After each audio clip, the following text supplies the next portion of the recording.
when they take on the Patriots. Meantime, the Giants will try to continue their winning streak this afternoon against the Browns. John Triffin from that other pregame show on the CBS Sports Network joins us live this morning to talk football. Good morning. Welcome back. Thanks a lot. Love being here. So let's talk first about the Giants. Trying to make it 6 in a row. They're playing the Browns, who have not won a game all season. Isn't that unreal? I remember not too long ago, I was sitting in this seat and we were talking about what's going on with the Giants. Exactly. And then here comes Eli. They turned it around. Doing his typical Eli thing where he just turns it on, and now the Giants have won 5 in a row. I mean, really, to look at this offense, you got Odell Beckham Jr.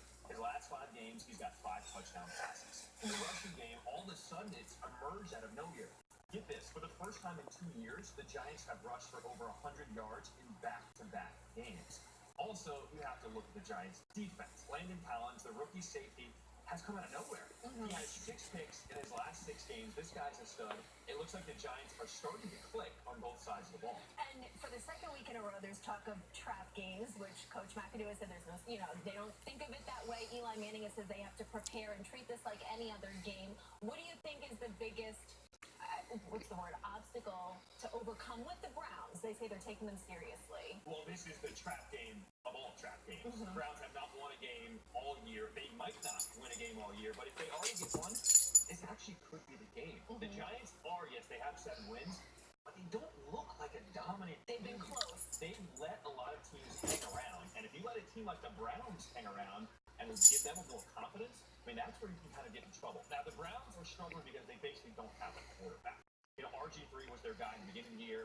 He got hurt. He actually came back to practice this week, but is not been cleared for this game, so we don't expect to see RG3. It'll be Josh McCown as their quarterback. It doesn't look like offensively the Browns have much going on, but you never know. It surprises you. And they are playing at home, and the Giants haven't been on the road in a little bit. That's the key to the Giants. When the Giants won their 2 Super Bowls, they won on the road. So it'll be a key. If they finish out the rest of the season winning on the road, that's how we know the Giants are for real this year. Let's talk about the rest of the season and kind of where they stack up in the NFC East. Of course, Dallas has just been having an amazing season. I mean, Dallas is just kind of running away with it right now. They're the best team in the NFL, not the NFC East. So the Giants obviously are sitting behind them. But the Giants are actually in a good spot. They sit in the 5th spot out of 6 teams to make the playoffs currently.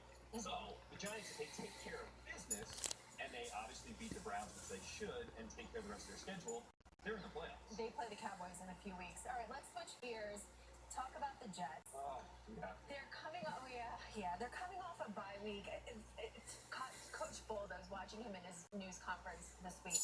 He just seemed so sullen, saying that Fitzpatrick was going to start today instead of Bryce. And there's some talk, some people are like, why don't you just put Bryce in and see what he can do for the rest of the season, since they are 3-7. This is why people are so frustrated with Todd Bowles as a head coach. You don't really have much to play for, although the Jets are not mathematically eliminated from the playoffs yet. The keyword is yet. But they had Bryce Petty you put in last week. He's supposed to be the future of your franchise. You only give him really 1 game to start. You got to give him more than that if you want to see what this young guy can do. Clearly, he's going back on his word. He's going back to Fitzpatrick. But here's what's crazy about this game today. They're playing New England at home. For some reason, they always play the Patriots close. It's usually always a good game. So even though the Jets don't look very good this year, they might actually give the Patriots a good game. And Coach Bowles says Fitzpatrick, he's healthy. He's been our starter. He's been playing all year. He knows the system. He knows the system. He just hasn't been playing it. All right. What's coming up on that other pregame show? Pretty great show. All right, so we're going to break down the rest of the matchups or the rest of the week for the NFL. We're also going to give you all the help you need with your fantasy football teams. It's coming down to the wire. The last few weeks of the fantasy football season before playoffs. We're going to help you win your leagues. You got to pay attention to the last hour. All right, John. Thank you so much. We appreciate you coming in. And you can watch the Jets take on the Patriots right here on CBS 2 at 4:25 this afternoon. And don't forget that other pregame show kicks off this morning at 9 o'clock on the CBS Sports Network. We'll be right back.